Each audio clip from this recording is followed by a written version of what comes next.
Spices ಬೇಕು. ಚಕ್ಕೆ, ಲವಂಗ, ಪಲಾವ್ ಎಲೆ, ಕಸೂರಿ ಮೆಥಿ. ಅದಾದಮೇಲೆ ಈರುಳ್ಳಿ, ಶುಂಠಿ, ಬೆಳ್ಳುಳ್ಳಿ ಮತ್ತು ಚಕ್ಕೆ, ಲವಂಗ ಜಜ್ಜಿ ಇಟ್ಕೊಂಡಿದ್ದೀನಿ. ಹಸಿಮೆಣ್ಸಿನ್ಕಾಯಿ, ಸ್ವಲ್ಪ ಮನೆಯಲ್ಲಿ ಹಸೆ ಕಾಳಿತ್ತು, ಅದರಿಂದ ಹಸೆ ಕಾಳು ಯೂಸ್ ಮಾಡ್ಕೊತಾ ಇದ್ದೀನಿ. ಅದಾದಮೇಲೆ ನಮಗೆ ಪುದೀನ, ಕೊತ್ತಂಬರಿ ಸೊಪ್ಪು, ಟೊಮೊಟೊ ಒಂದು 4ರಿಂದ 5 ತೊಗೊಂಡಿದ್ದೀನಿ. ಈರುಳ್ಳಿ ಒಂದು ಮೀಡಿಯಮ್ ಸೈಜ್ದು ಒಂದು 2 ತೊಗೊಂಡಿದ್ದೀನಿ. ಈಗ ಗ್ಯಾಸ್ ಹಂಚಿಸಿ ಅದ್ರ ಮೇಲೆ ಕುಕ್ಕರ್ ಇಡ್ತಾಯಿದ್ದೀನಿ. ಕುಕ್ಕರ್ ಇಟ್ಟು 4ರಿಂದ 5 ಸ್ಪೂನು ಎಣ್ಣೆ ಹಾಕ್ತಾಯಿದ್ದೀನಿ.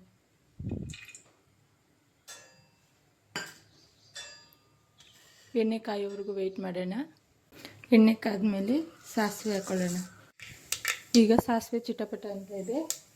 ಈಗ ಸ್ಪೈಸಸ್ ಆ್ಯಡ್ ಮಾಡ್ಕೊಳ್ಳೋಣ. ನಿಮ್ಗೆ ಬೇಕಾದರೆ ಸ್ಪೈಸಸ್ ಹಾಕ್ಕೊಳ್ಳಿ, ಇಲ್ಲ ಅಂದರೆ ಸ್ಕಿಪ್ ಮಾಡ್ಕೊಳ್ಳಿ. ನೆಕ್ಸ್ಟ್ ನಾನು ಹಸಿಮೆಣಸಿನಕಾಯಿ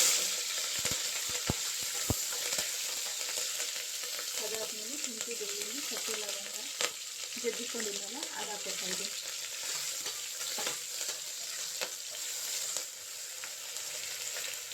ಅದಾದಮೇಲೆ ಈರುಳ್ಳಿ ಹಾಕ್ಕೊತಾ ಇದ್ದೀನಿ.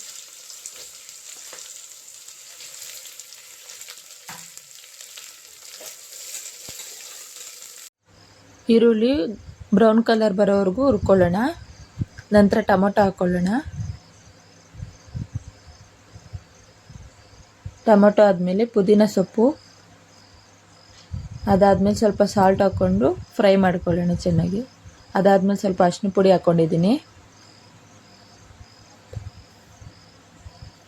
ಸ್ವಲ್ಪ ಗರಂ ಮಸಾಲ, ಸ್ವಲ್ಪ ಧನಿಯಾ ಪುಡಿ, ಸ್ವಲ್ಪ ಖಾರದ ಪುಡಿ ಹಾಕ್ಕೊಂಡಿದ್ದೀನಿ. ಯಾಕೆಂದರೆ ಅವಾಗೆ ಮೆಣಸಿನ್ಕಾಯಿ ಸ್ವಲ್ಪ ಹಾಕ್ಕೊಂಡಿದ್ನಲ್ಲ, ಅದಕ್ಕೆ ಖಾರದ ಪುಡಿ ಸ್ವಲ್ಪ ಹಾಕ್ಕೊತಾ ಇದ್ದೀನಿ.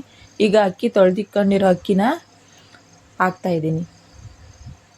ಇದೆಲ್ಲ ಚೆನ್ನಾಗಿ ಮಿಕ್ಸ್ ಆಗಬೇಕು.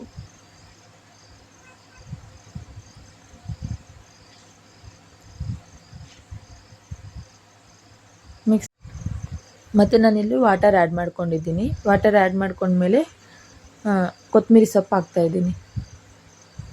ಆವಾಗೆ ಕಾಳು ಹಾಕೋದು ಮರ್ತೋದೆ, ಇವಾಗ ಹಾಕ್ಕೊಂಡಿದ್ದೀನಿ. ನೀವು ಬೇಕಾದರೆ ಅದನ್ನು ಆಯಿಲ್ ಹಾಕ್ತಿರಲ್ಲ, ಆಯಿಲಲ್ಲಿ ಫ್ರೈ ಮಾಡ್ಕೊಳ್ಳಿ. ನಾನು 3 ಗ್ಲಾಸ್ ಅಕ್ಕಿ ತೊಗೊಂಡಿದ್ದೀನಿ, ಅದಕ್ಕೆ 6 ಗ್ಲಾಸ್ ನೀರು ಹಾಕ್ಕೊತಾ ಇದ್ದೀನಿ. ಈಗ ಲಿಡ್ನ ಕ್ಲೋಸ್ ಮಾಡೋಣ ನಾವು. ಈಗ 1-2 ವಿಜಿಲ್ ಬರಲಿ ಕುಕ್ಕರು. ಈಗ ಪ್ರೆಷರ್ ಹೋಗಿದೆ, ಕುಕ್ಕರ್ ತೆಗೆಯೋಣ. ನೋಡಿ ರೈಸ್ ಎಷ್ಟು ಚೆನ್ನಾಗಾಗಿದೆ. ಮಿಕ್ಸಿ ಇಲ್ದಿರೆ ಬ್ಯಾಚುಲರ್ಸು ಈ ಥರ ಟೊಮೊಟೊ ಬಾತ್ ಮಾಡ್ಕೋಬೋದು.